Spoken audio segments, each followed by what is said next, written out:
काम करो ऐसा कि पहचान बन जाए, हर कदम ऐसा चलो कि निशान बन जाए। यहाँ ज़िंदगी तो हर कोई काट लेता है, ज़िंदगी जियो इस कदर की मिसाल बन जाए। तो आइए इसी के साथ हम लोग अपने टॉपिक पे चलते हैं। तो जैसा कि आप लोग को बोर्ड पे दिख रहा होगा, यूपी बोर्ड कक्षा 10 गणित का मॉडल पेपर है 2025। तो देखिए ये संभावित प्रश्न है जो कि परीक्षा में आ सकते हैं। तो चलिए देखते हैं। देखिए पहला सवाल दिया है कि किन्हीं दो संख्याओं का एलसीएम यानी कि 960 है तथा एचसीएफ 903 है। एक संख्या 12 है तो दूसरी संख्या पूछ रहा है।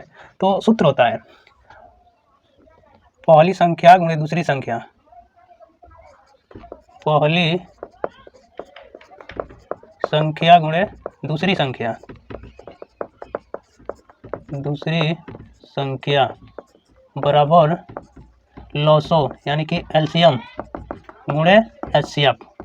ठीक, बस इसी पे रख देना है आपको। तो देखिए किस चीज़ का मान दिया है, 900 और एचसीएफ यानी कि मान दे दिया है। तो लिख लीजिए, यानी कि पहली संख्या दे दिया है 12, दूसरी संख्या पूछ रहा है एक्स मान लीजिए, एलसीएम का मान 60 दिया है, एचसीएफ का मान 3 दिया है। हल कर लीजिए, इधर गुणा में उधर जाएगा तो भाग होगा, काट लीजिए यहीं से। 12 पचे 60, एक्स बराबर कितना होगा, इसका इसमें गुणा हो जाएगा, 5 तिहाई 15, 5 तिहाई 15 होगा। ठीक, एक्स का मान यानी कि दूसरी संख्या निकल गया है, यही हमारा आंसर हो जाएगा। ठीक है, यह दूसरी संख्या है, दूसरी संख्या।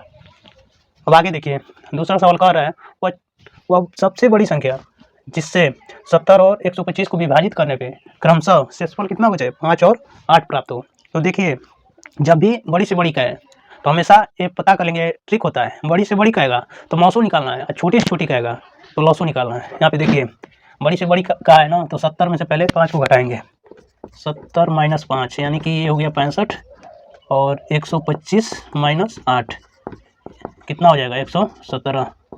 अब आगे देखिए 65 का गुणनखंड कितना होगा, 13 पचे 65 होता है,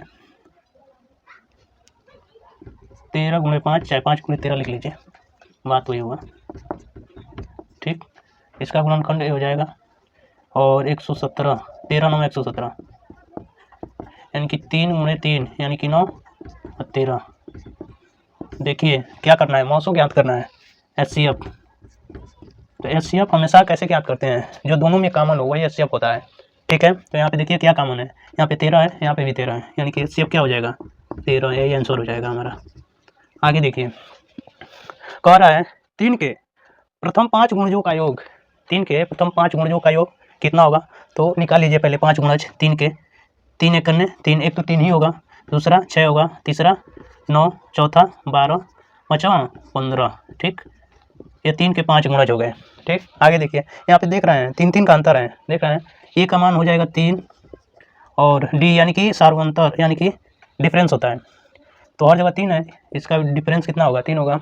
अब देखिए समांतर सीरीज में है एशियन यानी कि कुल पदों का योग होता है n/2 कोष्ट में 2a plus n-1 into D. ठीक, आगे देखिए n का मान यहाँ लिख लीजिएगा 5 है ना, 1 2 3 4 5। अब देखिए इसी पर रख दीजिए इधर, एन यानी कि 5/2 कोष्ट में 2a यानी कि a का मान 3 है ना, प्लस n यानी कि 5 - 1 डी का मान 3। हल कर लीजिए, 5/2 ये हो जाएगा 6 प्लस 5 में से 1 जाएगा 4 और 3 का गुणा होगा 12। ठीक, 5/2 12 6 18 यानी कि गुणा होगा 9, कर लीजिए, एक कट गया, दोनों 18 यानी कि 9 पचे 45 इसका मान आ जाएगा। टोटल योग कितना होगा, 45 होगा।